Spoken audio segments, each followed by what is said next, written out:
Sa ngalan ng Ama, ng Anak, at ng Espiritu Santo. Amen. Sumainyo ang Panginoon. At sumaiyo rin. Mga kapatid, ihanda natin ang ating sarili sa pamagitan ng pagpapakumbaba. Hilingin natin ang awa at pagpapatawad ng Diyos. Ngayong araw, pinagdiriwang natin ang banal na kapistahan ng pagpapakita ng ating mahal na ina doon sa Guadalupe, Mexico. Kung doon sa Lourdes, sa Francia, nagpakilala ang ating mahal na ina bilang ang Immaculada Concepcion. Sa Guadalupe naman, siya'y nagpakilala bilang ating ina.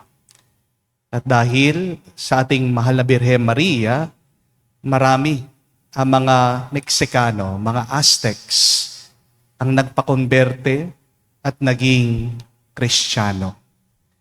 Tayo din naman sana marinig natin ang tawag ng ating mahal na ina na lumapit at magbalik loob sa Diyos. Sa napakaraming beses na kung saan nanatili tayong matigas ang ulo, di natin pinakikinggan at sinusundan ang tawag ng Diyos. At tayo din ay lumayo sa yakap ng ating mahal na ina. Hingin natin muli ang kanyang awa para tayo ay makitang karapat-dapat makatanggap sa mga banal na misteryo. Inaamin ko Sa makapangyarihang Diyos at sa inyo mga kapatid, na lubha akong nagkasala sa isip, sa salita, sa gawa, at sa aking pagkukulang. Kaya isinasamo ko sa mahal na Birheng Maria, sa lahat ng mga anghel at mga banal, at sa inyo mga kapatid, na ako'y ipanalangin sa Panginoong ating Diyos. kaawaan tayo na makapangyarihang Diyos, patawarin tayo sa ating mga kasalanan, patnubayan tayo sa buhay na walang hanggan. Amen. Panginoon, kaawaan mo kami. Panginoon, kaawaan mo kami. Kristo, kaawaan mo kami. Kristo, kaawaan mo kami. Panginoon, kaawaan mo kami. Panginoon, kaawaan mo kami. Manalangin tayo. Ama namin makapangyarihan, niloob mong yung salita na binalita ng anghel ay maging taong totoo sa sinapupunan ng mahal na Birhen. Pagkaloob mong kaming sumasampalatayang siya'y ina ng Diyos, ay matulungan niyang dumalangin sa iyo. Sa pamagitan ni Jesucristo, kasama ng Espiritu Santo, magpa sa walang hanggan. Amen.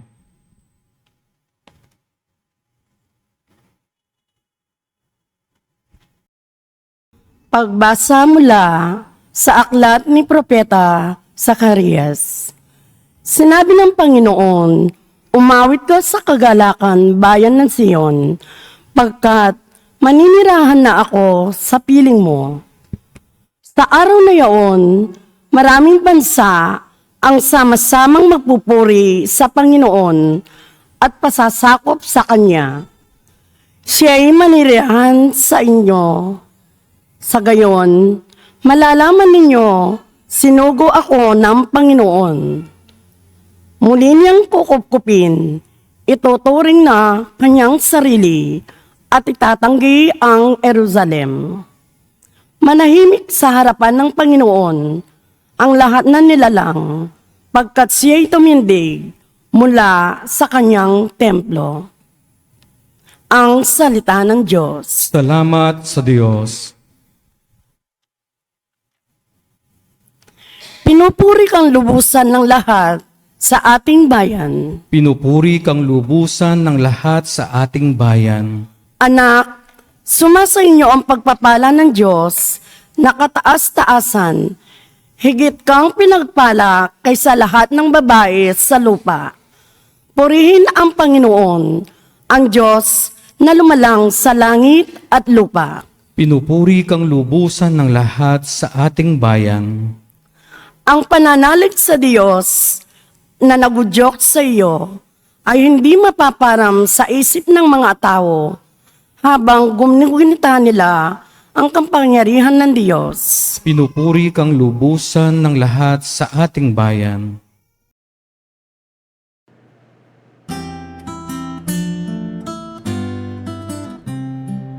Hallelujah.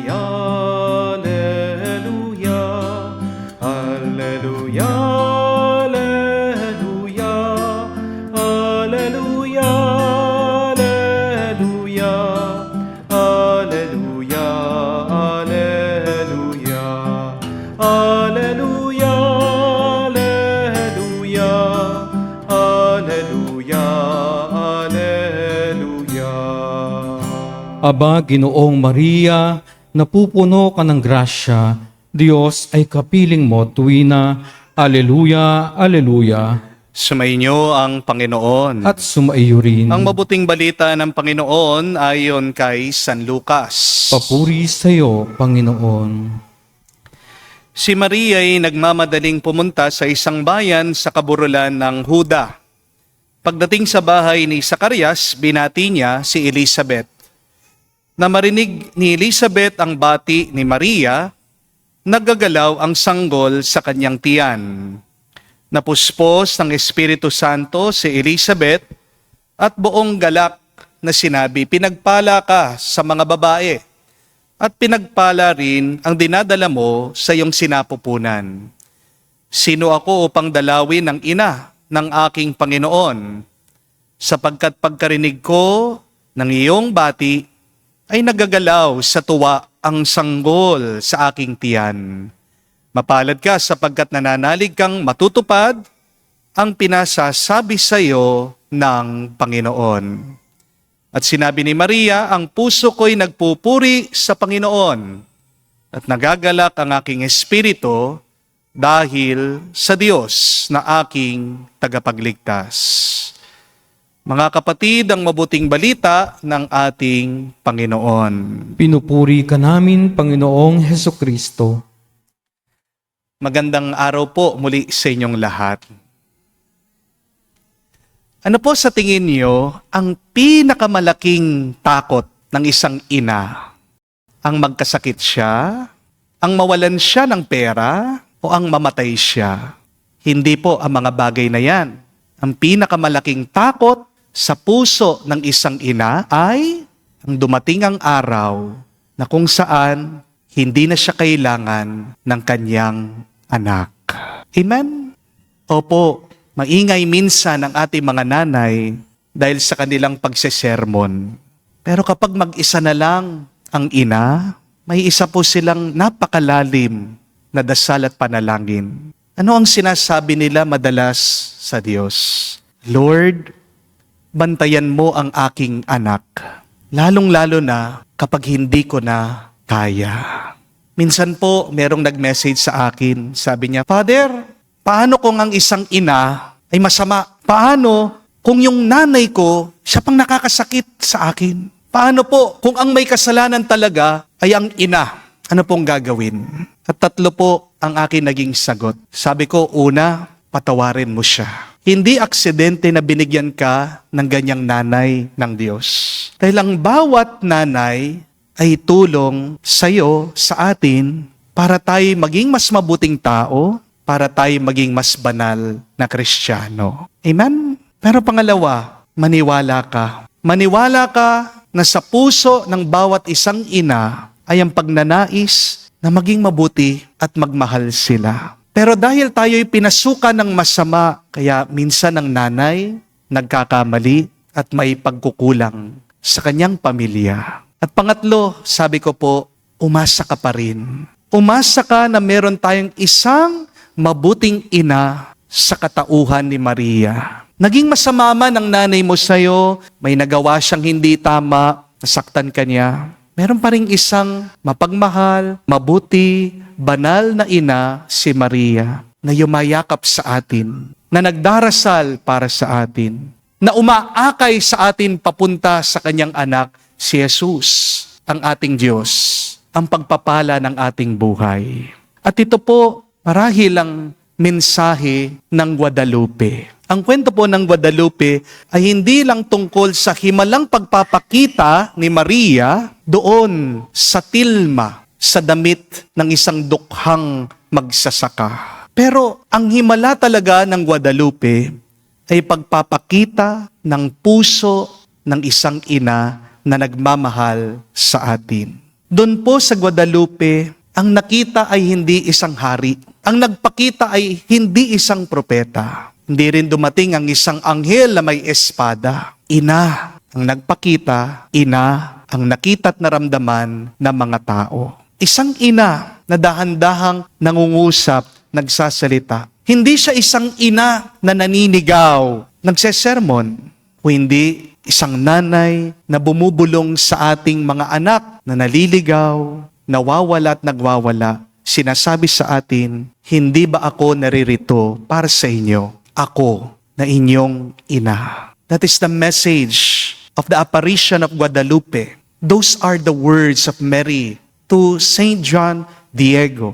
Am I not your mother? At ang mga salita ng isang ina ay hindi lang nadidinig. Ito'y pumapasok sa puso. Di po ba? Ito'y tinatanggap kahit na tayo'y sugatan, takot, at minsan may bigat sa ating mga kalooban. Sa panahon po natin ngayon, napakaraming ingay. Ingay ng politika, sa social media, ingay ng galit ng mga tao, ingay ng iyong problema. Marahil, kaya nagpapakita ang ating mahal na ina sa atin ngayon. Sa gitna ng mga ingay, bumubulong ang ating ina at hindi natin ito mababaliwala. In the midst of the noise of life, there is the voice of our loving mother, Mary. And this is the voice of love that we hear.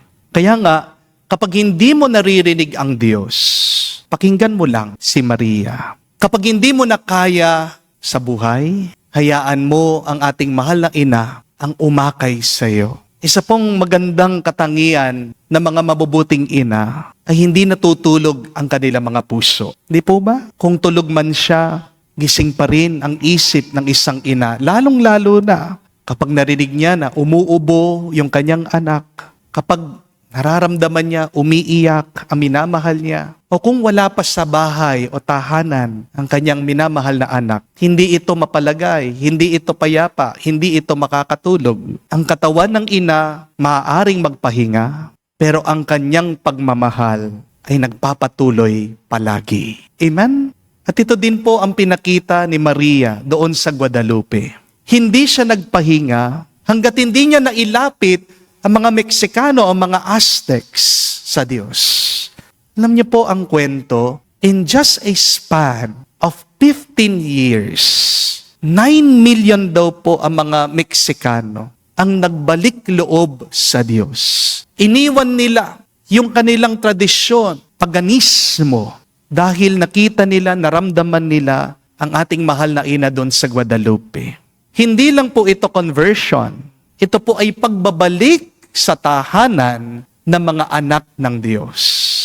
At ito po ang mabuting balita, na kahit na gaano kakalayo, kahit na gaano karami ang iyong pagkakamali, kahit na ikaw ay nawala o nagwawala sa buhay, hindi ka pagsasarhan ng pintuan ng Diyos.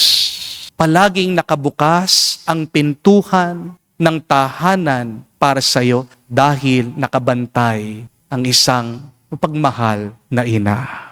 Hahanapin ka ng Diyos at ang gagamitin niya para mahanap ka ay ang isang ina, si Maria. Kahuli-hulihan, makikita po natin sa isang mabuting ina ang ugali na inuuna niya ang kanyang minamahal bago ang kanyang sarili.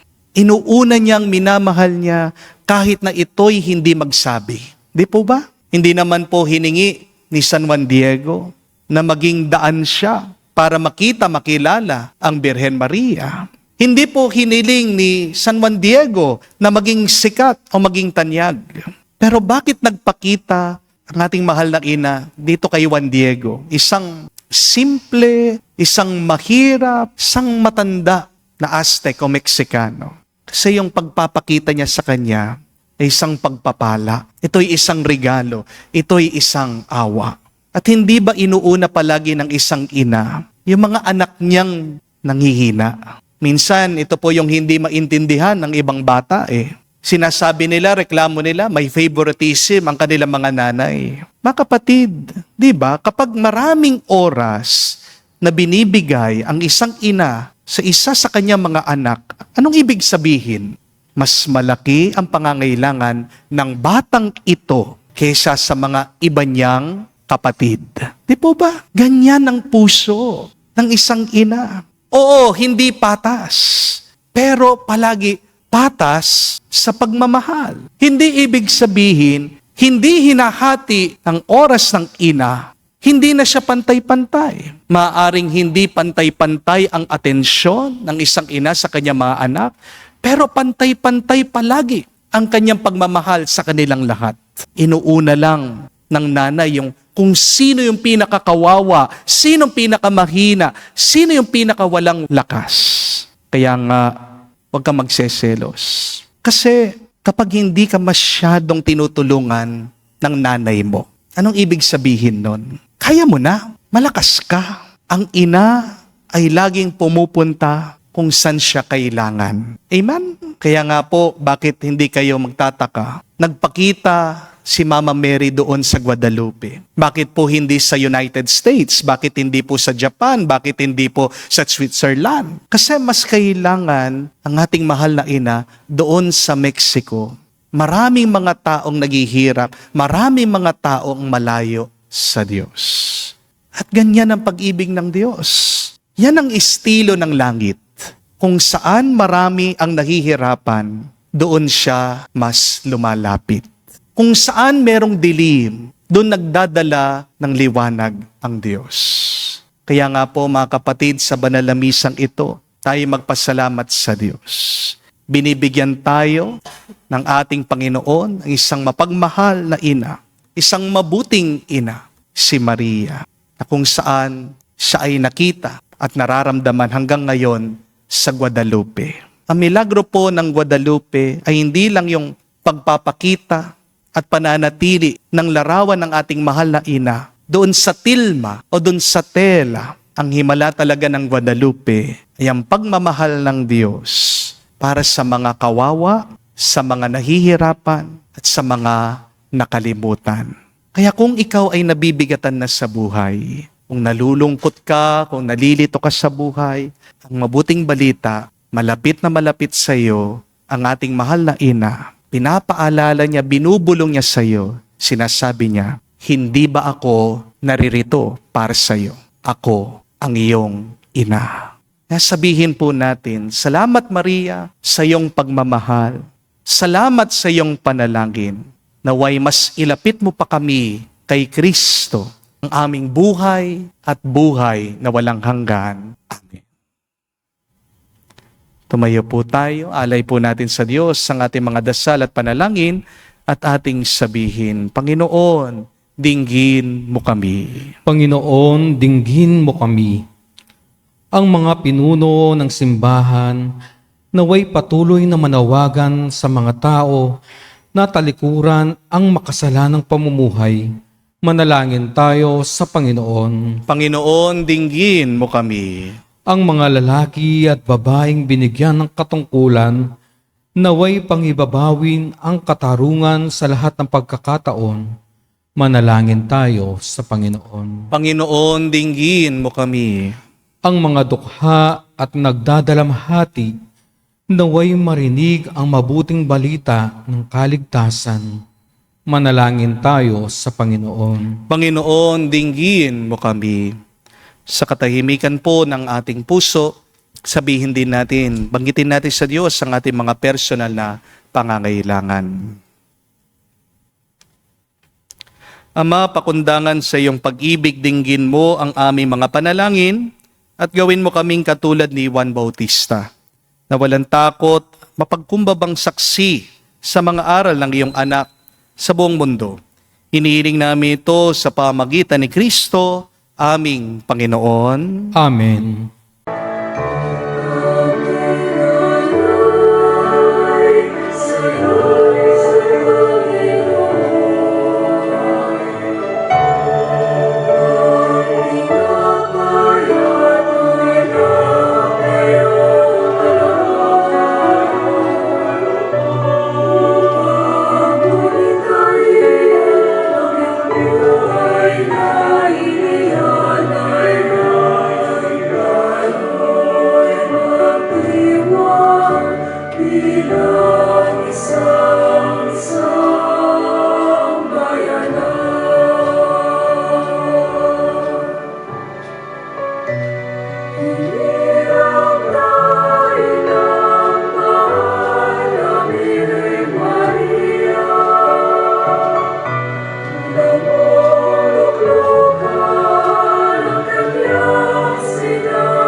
Manalangin kayo mga kapatid, para ang ating mga paghahain ay kalugdan ng Diyos sa makapangyarihan. Tanggapin nawa ng Panginoon itong paghahain sa iyong mga kamay, sa kapurihan niya at karangalan, sa ating kapakinabangan at sa buong sambayanan niyang banal. Ama naming lumikha, ang mga alay naming nakahain sa iyong dambana ay pabanalin nawa ng paglukob ng Banal Espiritu na pumuspos sa sinapupunan ng Mahal na Birhen Maria upang magdalang tao at magsilang sa iyong anak na siyang namamagitan magpa sa walang hanggan. Amen. Sumainyo ang Panginoon. At sumaiyo rin. Itaas sa Diyos yung mga puso at diwa. Itinaas na namin sa Panginoon. Pasalamatan natin ang Panginoong ating Diyos. Marapat na siya ay pasalamatan. Ama namin makapangyarihan, tunay nga marapat ang aming pasalamatan. Bukod mong pinagpala, maging ina ni Jesucristo ang Mahal na Birhen, nagpupuri at nagagalak sa iyo. Ikaw ang gumawa ng tanang dakilang bagay. Ikaw ang lumingap sa lahat kailanman. Nilingap mo ang Mahal na Birhen bilang iyong abang alipin, na iyong binigyan ng tungkuling. Kumalinga sa anak mong manunubos namin. Kaya kaisa na mga anghel nagsisiawit ng papuri sa iyo nang walang humpay sa kalangitan. Kami nagbubunyi sa iyong kadakilaan.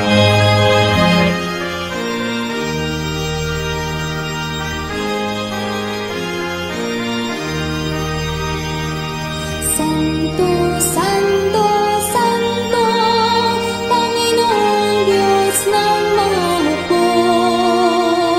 Napupuno ang langit at lupa ng kadakilaan mo.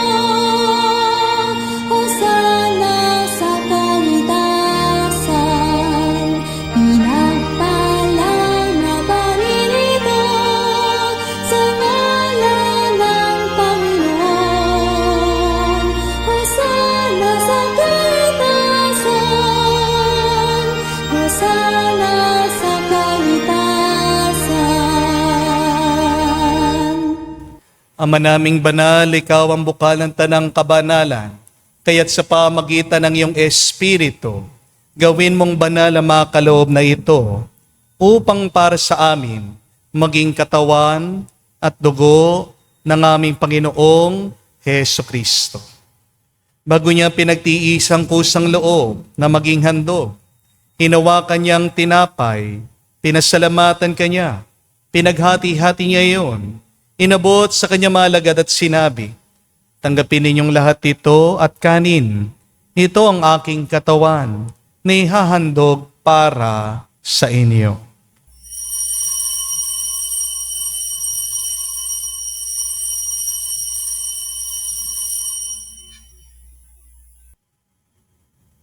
Gayon din naman na matapos ang hapunan, hinawakan niyang kalis, muli kanyang pinasalamatan. Nabot niyang kalis sa kanya malagad at sinabi, tanggapin ninyong lahat ito at inumin. Ito ang aking dugo. Ito ang kalis ng aking dugo, ng bago at walang hanggan tipan. Ang aking dugo na ibubuhos para sa inyo at para sa lahat. Sa pagpapatawad ng mga kasalanan, gawin ninyo ito sa pag-alaala sa akin.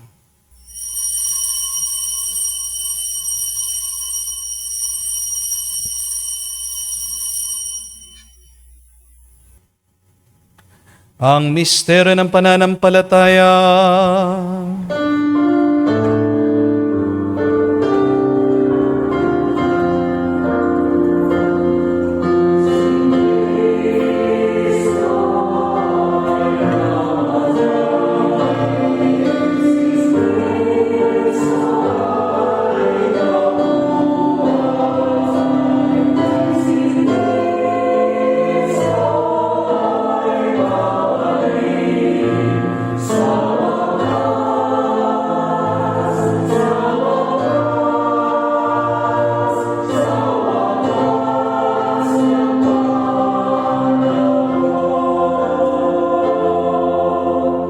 Ang mga ginagawa namin ngayon ng pag-alaala sa pagkamatay, muling pagkabuhay ng iyong anak.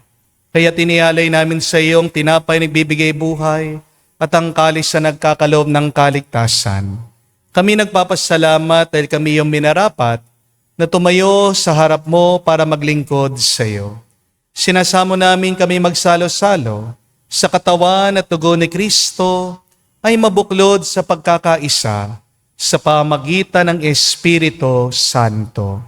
Amalingapin mong iyong simbahan, laganap sa buong daigdig. Puspusin mo kami sa pag-ibig. Kaisa ni Leon ang aming Santo Papa, si Florentino aming Arsobispo at ng Tanang Kaparian. Alalahanin mo rin ang aming mga kapatid na nahimlay may pag-asang sila'y muling mabubuhay. Gayon din naman lahat ng mga pumanaw. Kawan mo't sila't patuloyin sa iyong kaliwanagan. Kawan mo't pagindapatin kaming lahat, makasalo sa iyong buhay na walang wakas. Kaisa na mahal na Birhen Maria, Ina ng Diyos. Kaisa ni San Jose ang kanyang malwalhating esposo. Kaisa na mga apostol at lahat ng mga banal na namuhay dito sa daigdig na kalugod-lugod sa iyo. May pagdiwang nawa namin ang pagpupuri sa ikararangal mo sa pamagitan ng iyong anak, aming Panginoong Hesu Kristo. Sa pamamagitan ni Kristo, kasama niya at sa Kanya, ang lahat ng parangal at papuri ay sa iyo, Diyos Ama, makapangyarihan, kasama ng Espiritu Santo, magpasawalang hanggan. Amen. Amen. Amen. Amen. Amen. Amen. Sa nakagaling na utos sa Toro ni Jesus sa Panginoon natin na Diyos, ipahayag natin ng lakas, loob.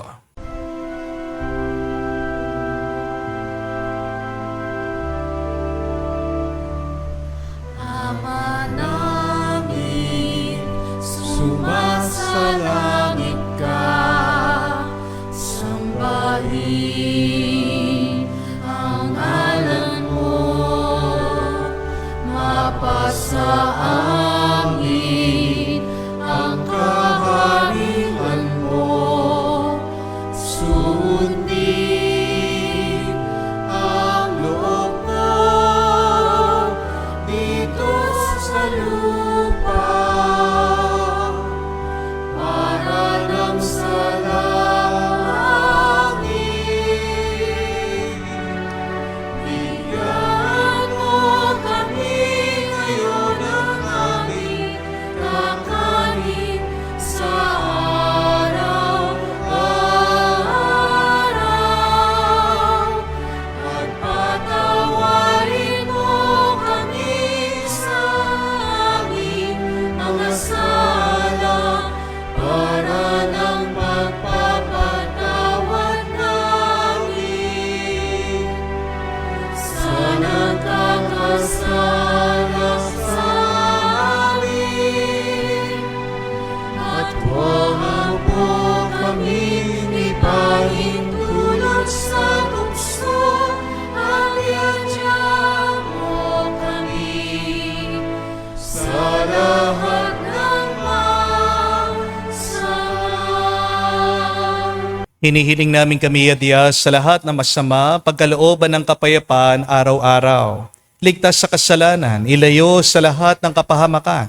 Samantalang aming pinanabikan ang dakilang araw ng pagpapahayag ng tagapagligtas naming si Hesu Kristo. Sapagkat iyo ang kaharian at ang kapangyarihan at ang kapurihan magpakailanman. Amen. Panginoong Hesu Kristo, sinabi mo si mga apostol, kapayapaan ang iniiwan ko sa inyo, ang aking kapayapaan binibigay ko sa inyo. Tungayan mo ang aming pananampalataya at huwag ang aming pagkakasala. Pagkalooban mo kami ng kapayapaan at pagkakaisa ayon sa iyong kalooban, kasama ng Espiritu Santo, magpa sa walang hanggan. Amen. Kapayapaan ng Panginoon ay laging sumainyo. At sumaiyo rin. Magbigayan po tayo ng kapayapaan sa bawat isa. Piso niyo po, kapayapaan po sa inyong lahat.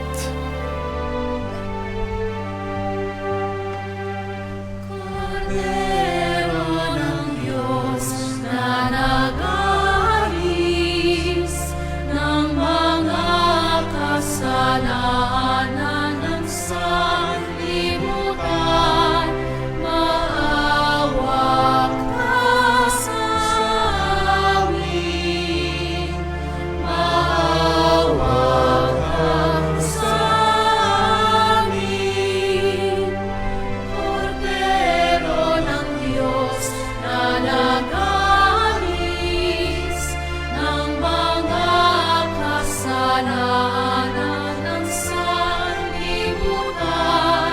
maawa ka sa amin. Maawa ka sa amin. Kordero ng Diyos na nag-aalis ng mga kasalanan ng sanlibutan, ipagkaloob mo sa amin ang kapayapaan.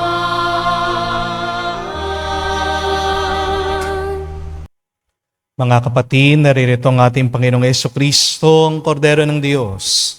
Siya nag-aalis sa mga kasalanan ng sanlibutan. Mapalad tayong lumalapit sa piging ng Kordero. Panginoon, hindi ako karapat-dapat na magpatuloy sa iyo, ngunit sa isang salita mo lamang ay gagaling na ako.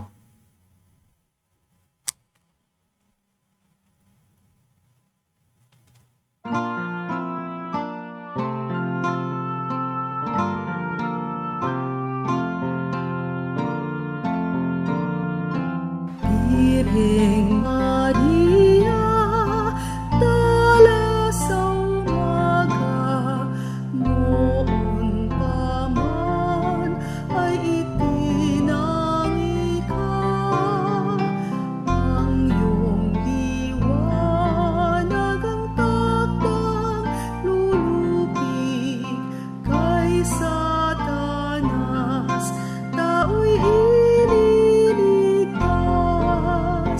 Iyong tunghan kaming nananambitan, at ang lupang iyong tinapakan. Tulong mo'y ilawit sa amin, Maria, ngayon at sa aming kamatayan. Ang kalinisan mo'y iginagalang, naming mahina't makasalanan. Awa ng Diyos ang aming kahilingan. Birheng Maria, kami tulungan. Iyong tunghan kaming nananambitan, at ang lupang iyong tinapakan. Tulong mo'y ilawit sa amin, Maria, ngayon at sa aming kamatayan.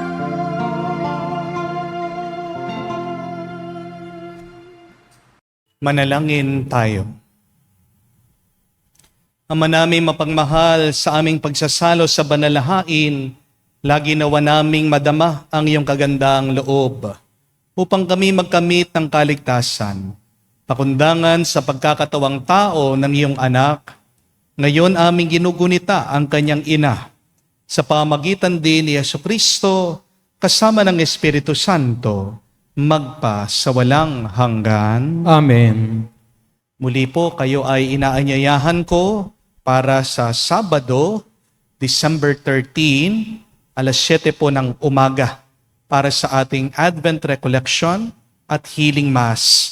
Magaganap po doon sa Robinson Star Mills, Pampanga. No? So by 6 o'clock po, bubuksan na po ang mall. Nakiusap po ako para sa atin. First come, first serve po sa mga upuan. Pero wag po kayong mag-alala, nag-rent po tayo ng maraming upuan para harinawa ang lahat ay maginhawa. At tayo din po ay nag-rent ng LED wall para kahit na kayo ay nandun sa likod, makikita nyo pa rin po ako. At wag din po kayong mag-alala dahil ako po ay pupunta, lalapit sa inyong lahat para bigyan kayo noong oil na binless po namin mismo sa kapilya ni Padre Pio. Doon po sa San Giovanni Rotonda, doon sa Bari, sa Italy. No? Ako po ang mag-a-apply, lalapit sa inyo isa-isa. Hindi po ako aalis hanggat hindi lahat ay mabigyan ng blessed oil para po sa ating mga kapatid na may sakit at may kapansanan. At kayo din po ay lalapitan, bibigyan nung natitira po nating blessed water galing po dun sa Lourdes na kung saan marami po ang nakakadama, nakakaranas ng kaginhawahan at ng kagalingan. So, ngayon na pong Saturday yon, harinawa. Kayo po ay makapunta, no? Saturday, December 13, 7 o'clock, Robinson Star Mills. Kita-kita po tayo. Come and be blessed. Mga kapatid, huling salita lang po at paalaala na kahit na gaano kasama ang iyong ina sa'yo, ina mo pa rin siya. Hindi ka magiging tao kung hindi dahil sa iyong ina.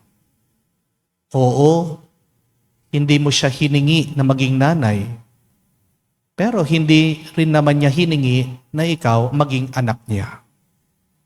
Kaya nga, ang bawat anak ay regalo at ang bawat nanay ay regalo din. Palaging may mabuting dahilan bakit tayo binibigyan ng ganyang klaseng nanay ng Diyos. Pero kung ikaw man ay nasaktan ng iyong nanay, mabuting balita, nagpapakilala ang ating mahal na ina doon sa Guadalupe na nanay din natin siya. That is the message of Mama Mary to Juan Diego and to all of us. Am I not your mother? Kung hindi mo matakbuhan ang iyong ina dahil may sakit kayo ng loob sa bawat isa, o maaaring dahil ikaw ay malayo sa iyong nanay, o marahil wala na ang iyong ina na mayapa na siya, meron ka pa rin pwedeng takbuhan na ina, ang Our Lady of Guadalupe. Kaya nga po sa araw na ito, usapin natin ang ating mahal na ina. Diyan natin ilabas lahat ng ating sakit ng loob. Pag nalinis na ang iyong puso, diyan gagaan ang iyong pakiramdam at nagiging karapat-dapat ng lugar para isilang at para manahan ang ating Panginoong Jesucristo. Yan ang ating panalangin. Our Lady of Guadalupe, pray for us. Papasalamat tayo sa Diyos sa ating mahal na ina, naway ang ating mahal na ina maging gabay natin palapit kay Kristo. Si Kristo ang maging susi natin sa buhay na walang hanggan. Amen. Sumainyo ang Panginoon. At sumayo rin. At kay basbasa ng Diyos, makapangyarihan sa lahat, sa ngalan ng Ama, ng Anak, ng Espiritu Santo. Amen. Ang ating misa ay natapos na. Pumayo kayo sa kapayapaan ni Kristo. Salamat sa Diyos.